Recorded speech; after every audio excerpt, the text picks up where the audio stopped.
Oi pessoal, tudo bem? A gente está entrando aqui ao vivo. Estamos aproveitando uma reunião nossa aqui, das reuniões que a gente faz todas as semanas para comentar os temas do escritório.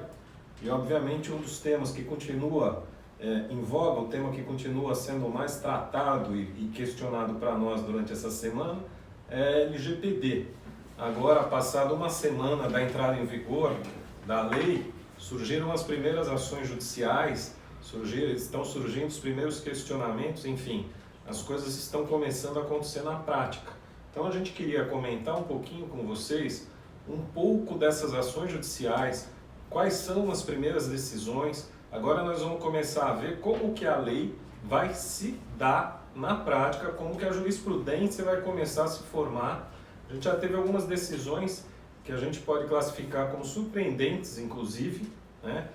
Uma decisão que é a mais recente, foi tomada contra uma construtora, foi uma decisão bastante surpreendente, já penalizou essa construtora por ela ter compartilhado dados dos seus clientes, e eu acho que a gente está começando a sentir na pele uma coisa que eu previa, que era assim: se as sanções da LGPD vão começar somente em agosto de 2021, como é que a gente já começa a ter tantas ações judiciais com esse tipo de questionamento, e como que a gente começa a ter já decisões judiciais, quer dizer, decisões judiciais que acabam sendo tomadas, seja com base em Código de Consumidor, seja com base em Código Civil, enfim, em outras normas, e até com base na LGPD, mas prevendo já sanções para essas empresas. Então a gente estava aqui já tendo o nosso primeiro bate-papo, comentando algumas dessas decisões, e eu queria ver um pouco da impressão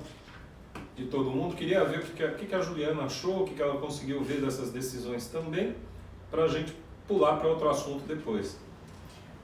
Acho que é importante a gente ponderar muito do que foi falado até nas outras lives, que apesar de as sanções elas terem a vigência a partir do ano que vem, nós temos outros dispositivos legais que prevêem essa proteção aí à privacidade, enfim.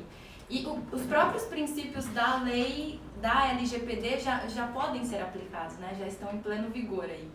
A última decisão que a gente viu, que foi a que saiu ontem, dessa construtora que o Francisco comentou, ela é totalmente embasada no CDC e aplicando princípios da lei. Então, eu acho que assim, é de extrema importância que as empresas já tomem as ações aí para se adequarem, agirem em conformidade à lei aí no tratamento dos dados, porque ações de conformidade, essas atuações dos órgãos de proteção ao consumidor, elas serão muito fortes agora, né? Então, acho que a primeira impressão que eu tenho é que não importa que você não possa aplicar a sanção da LGPD, né, agora, mas nós podemos ter decisões aí que apliquem os princípios da lei relacionados à proteção dos dados. A lei ela é totalmente principiológica, né? A gente precisa tomar uma certa atenção com relação a isso, e vão ser aplicados dispositivos de leis diversas, né? Inclusive, e acho que principalmente do Código de Defesa do Consumidor. Então, acho que essa é a primeira impressão que eu tenho. Não sei se alguém tem algo para complementar. Não, e eu acho que essa decisão que o Francisco comentou, da construtora, eu acho que é uma coisa que todo mundo vai começar a perceber que aconteceu já com ele. Eu já recebi um contato de uma amiga comentando: nossa, aconteceu isso com a construtora do meu apartamento. E, enfim, eu acho que as pessoas agora vão começar a entender o que a gente falava nas lives anteriores, mas não tinha aquela... não conseguia visualizar, tangibilizar, né? Exato, né? Exatamente. E... eu ia comentar também uma outra coisa que eu acho que é uma meia-verdade, digamos, sobre a LGPD. A gente tem ouvido que a LGPD é a lei mais avançada que a gente tem na América Latina, baseada na GDPR europeia. Sim. E eu tive a curiosidade, então, de fazer um estudo sobre isso. E, na realidade, não é. Na realidade, é assim: os países mais avançados em proteção de dados na América Latina, Argentina e Uruguai, e a Colômbia, por exemplo, tem uma lei desde 2012 e o Uruguai desde 2010. E a lei deles é uma lei bastante completa e com agências reguladoras independentes não vinculadas a nenhum dos poderes. Enquanto que eu acho que só por esse aspecto, pelo fato de que a nossa lei ela nasce vinculada, ou seja, você tem uma agência que é reguladora, mas não age de forma independente, Exato. eu acho que só esse fato já não dá para dizer que a nossa lei é mais avançada que as demais. Então eu acho que é um aspecto que já vem sendo discutido.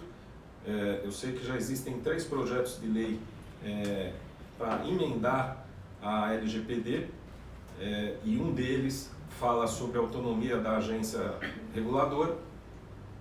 Então eu acho que com essas correções a gente vai poder dizer que a gente tem um papel de vanguarda, um papel de liderança na América Latina, mas por enquanto eu acho que a gente está do mesmo nível para um pouco menos em relação aos outros países.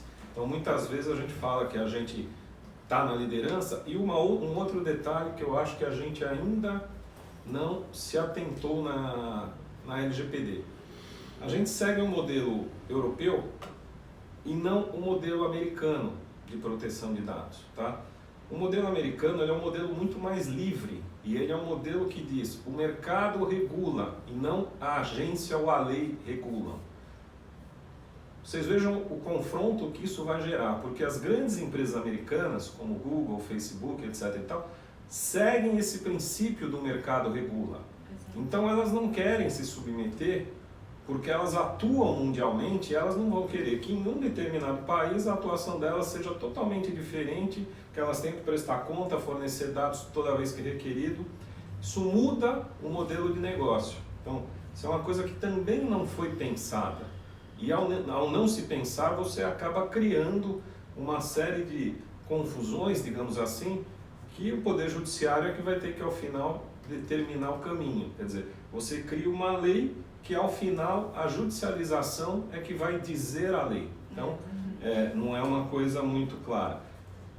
O segundo tema aqui que eu queria comentar com vocês é o índice de criminalidade que saiu essa semana, foi noticiado em todos os jornais, que mostra uma redução de vários crimes, como homicídio e até acidentes de trânsito e crimes de trânsito, em função até da pandemia que proporcionou um maior isolamento social, mas um aumento dos casos de violência contra a mulher, um aumento nos números de feminicídio e de agressões basicamente em razão do gênero, do sexo feminino. Então eu acho que aí nada mais legal do que vocês, mulheres, comentarem sobre isso, sobre esses dados. Eu só, antes disso, do comentário das nossas representantes femininas, eu acho importante a gente dar uma ressaltada no que você falou antes das agências reguladoras, né, Francisco? Voltando um pouco para a LGPD. Porque essa lacuna, né, que a legislação deixa em relação a até uma autorregulação, vai gerar essa judicialização, né? Então é importante para as empresas acompanharem isso e tentar se adequar, porque ninguém sabe, na verdade, como vai se dar essa regulação, se vai ser por uma agência estatal ou pelo próprio Estado, que diverge muito do espírito de outras legislações, né? Aí eu vou pegar o gancho de novo para dizer o seguinte, que é uma coisa que aconteceu numa vídeo essa semana. Eu estava conversando com um cliente que me falou o seguinte, olha, a LGPD é bacana, mas se eu precisar, por exemplo, adaptar o meu SAP, o meu sistema SAP, ele é parametrizado mundialmente. Então, são aquelas coisas que quando você compra o software, o programa tal, você compra daquele jeito. É igual você comprar um programa da Microsoft e falar, eu quero mudar essa tela aqui. Você não vai conseguir, né?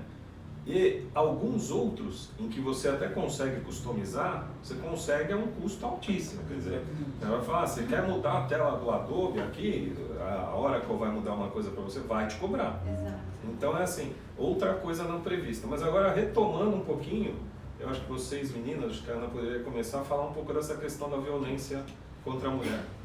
Bom, infelizmente a violência doméstica é uma realidade, né, do mundo, mas aqui no Brasil, com a pandemia, acabou aumentando muito. E um alerta que todo mundo faz, né, que é bom deixar bem claro que a maioria da violência doméstica ela se dá no âmbito familiar. Então é com um tio, com um padrasto, muitas vezes às vezes com um avô ou com um pai. E é bom deixar claro também que a violência doméstica ela não se resume à agressão física.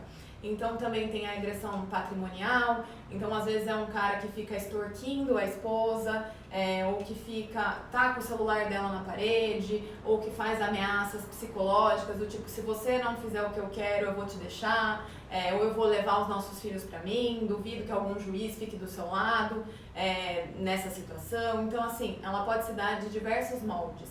E mesmo a gente ligando a TV todos os dias ou acessando a internet, a gente vê que esses números são expressivos, mas ao mesmo tempo não são tão expressivos quanto deveriam ser, porque a subnotificação é muito grande. Então tem muitas mulheres que ainda hoje, né? Ainda hoje. Então assim, tem muitas mulheres que não vão à delegacia porque existe a vitimização secundária. A primária é aquela que a mulher sofre diretamente do agressor. A secundária é aquela que vem do poder público. Então é você ter que chegar na delegacia, contar para o primeiro atendimento que aconteceu com você, depois ter que repetir para o delegado ou para a delegada, depois ter que fazer um exame de corpo de delito, ter que passar por aquilo de novo. E muitas vezes a falta de suporte, né? Exatamente. Porque ela tá sozinha, né? Exatamente. Enfim, ela não tem nenhum suporte. Então, apesar das mudanças que a lei veio sofrendo, né, que o delegado ele pode decretar a primeira medida protetiva ali, por exemplo, o afastamento do agressor do lar, só que muitas vezes a mulher não tem para onde ir. Entendeu? Muitas vezes também a mulher ela depende financeiramente do agressor, entendeu? Então assim, são muitos contextos diferentes, em muitas realidades diferentes, pode acontecer desde com uma mulher com alto poder aquisitivo, como uma pessoa com baixíssimo poder aquisitivo. Mas fica um alerta aqui e realmente aquele questionamento, será que essas medidas protetivas elas são eficazes? Né? O que você acha disso, Bruno? Eu queria comentar que eu vi um caso prático também, era uma criança que presenciava o pai agredir a mãe, e aí parece que ele fez um aplicativo de celular, que Sim.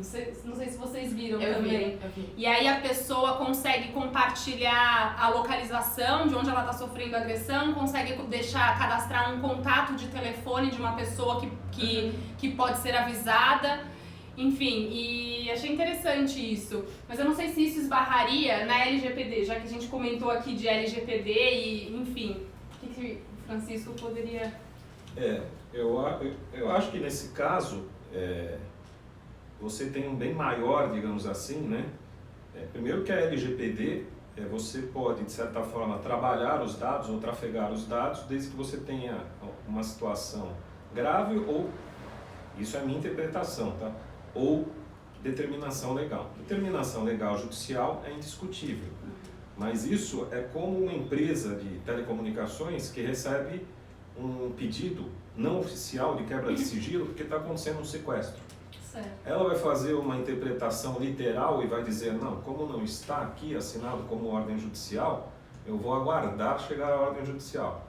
E aí passa um dia, 2 dias, e o sequestro já pode ter terminado de forma trágica. Sim. Né?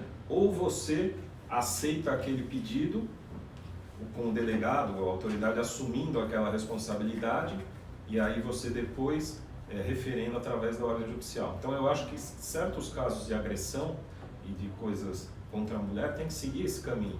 Sim. Não dá para você ver. Primeiro que eu acho que assim, tem uma diferença entre o legalismo, né, e a prática, igual a LGPD, tá? Assim, legalismo, você tem medida protetiva, se o cara agredir é crime, se acontecer tal coisa tem tal... Tá, isso é o legalismo. Na prática, se os índices estão aumentando é porque isso não está adiantando. Né? Então, medida protetiva pode ser uma conversa meio que assim, formal, mas que não resolve. Né? Sim. E eu sempre fico pensando como é que se resolve isso, porque todo mundo fala que é contra a violência à mulher.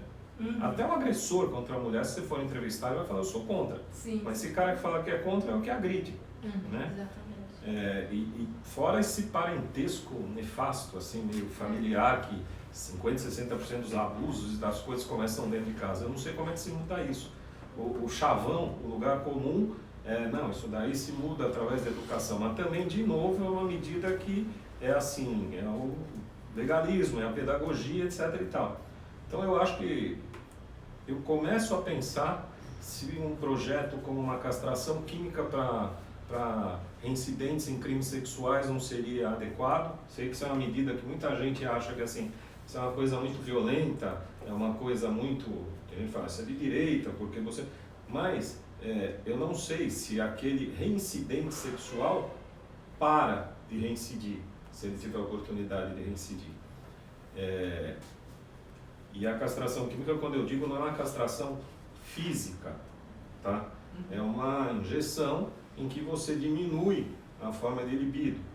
Lógico, também você precisa ter estudos para ver se ao você diminuir essa forma de libido, você não desencadeia algum outro gatilho de violência. Mas eu acho que o debate tem que ser para medidas efetivas e não essa coisa de somos todos contra, mas ninguém faz nada. Eu vejo esse ponto aí de medidas protetivas e tal, a própria, né, aumento da pena no feminicídio, né, todas essas medidas legais, elas têm o seu lado positivo. Mas, na verdade, eu acho que a gente caminha para a solução disso da mobilização social. Exato. Não adianta. Não adianta você ter a lei que coloque o cara até a pena de morte. Né? Se você não... Tem uma propaganda que me marcou muito, que é a da vizinhança, né? Então, se você souber de um caso de agressão, se você ouvir, você comunicar. Sim. Porque a vítima, ela tá no meio do furacão, Ela no tá olho num do círculo furacão. vicioso ali, né? E ela não consegue, Muitas vezes não nem, sabe sair daquilo. e nem sabe que pode fazer, né? Acho que esse é o ponto principal, porque Então, você vê que... essa questão da mobilização, eu acho que é o caminho para você... O aparato legal, ele parametriza, ajuda e tal, mas se nós, sociedade, não fizermos nada para mudar, não vai mudar. Mas eu acho que até um tempo atrás, eu acho que as pessoas não entendiam, assim, a abrangência da violência doméstica, da lei. Às vezes vem, não, será que não tinha e agora tem? Eu acho que não, né? Que realmente faltava compreensão e tal. E eu também acho que, não sei, eu não vejo efetividade nas medidas de proteção. Eu acho que ainda tem muita gente que não denuncia, que não procura uma delegacia, por medo mesmo. Acho que é a questão da submissão, não sei se pode usar Da esse termo, dependência. da dependência Acho que é o financeira, principal ponto, às vezes. talvez. Ué, a gente, um tempo atrás aqui no escritório, Bruno, teve uma consulta em que a mulher, o marido, viviam em comum, tem uma filha de 10 anos e a mulher manifestou a intenção de se separar, se divorciar. E ele falou, não, tudo bem, você quer se divorciar, então você sai de casa. Porque ele se achava no direito, já que você não quer conviver mais, você que saia. E ela perdida nesse contexto, ou seja, eles têm um filho em comum e o bem foi adquirido na constância da relação. Então, como é que você resolve isso? Você vai pedir uma medida protetiva?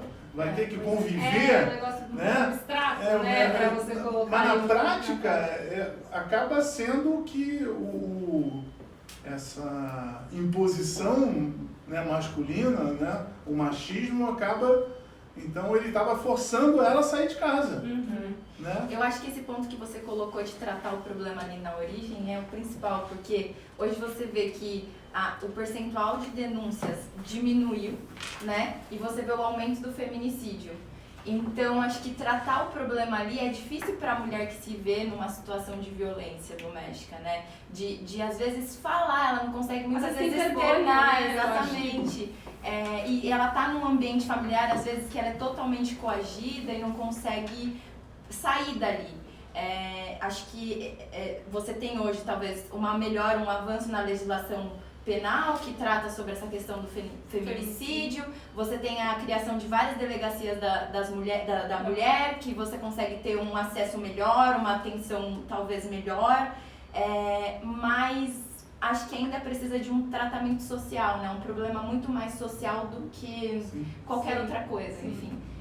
Acho que esse ponto é super importante. É o que eu fico pensando, e aí é elucubração mesmo, porque assim, a maioria dos homens, para não dizer todos, a gente tem uma criação e teve uma criação machista, né? Assim como hoje as mulheres, até por consciência, estão mais feministas. Mas o machismo que coloca uma série de coisas culturais, como brincadeiras, aquela coisa do cara assobiar, mexer na rua, aquela coisa toda, ele não leva necessariamente à agressão. Ele é uma forma de, digamos assim, conduta inadequada, muitas vezes. Lógico, pode levar também? Pode. Mas não necessariamente, porque você imagina que se todo mundo que teve a formação machista saísse agredindo, você ia ter agressão geral, né? Então, tem alguma coisa que desencadeia o agressor. Porque assim, todo mundo já teve vários relacionamentos, convivência familiar, convivência, seja com esposa, com namorada, etc. e nunca pensou ou passou pela cabeça nenhum tipo de agressão.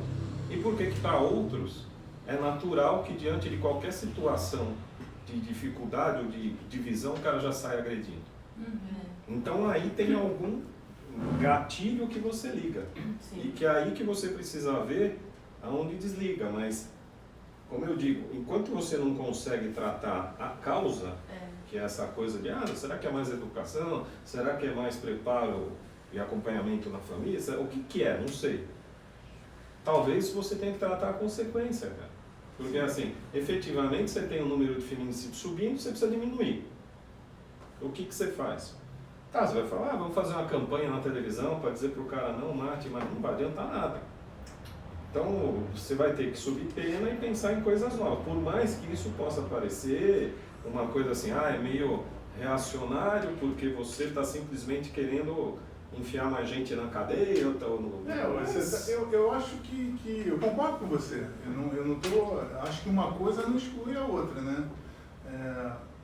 O fato de você ter uma visão social, um comportamento social, né, para coibir isso, na verdade você está atacando a causa. E a consequência você tem que atacar também. Se você cometer um ato e aquele ato é reprovável, você tem que agir rigorosamente, não pode pensar, mas ele agiu, não, nada disso.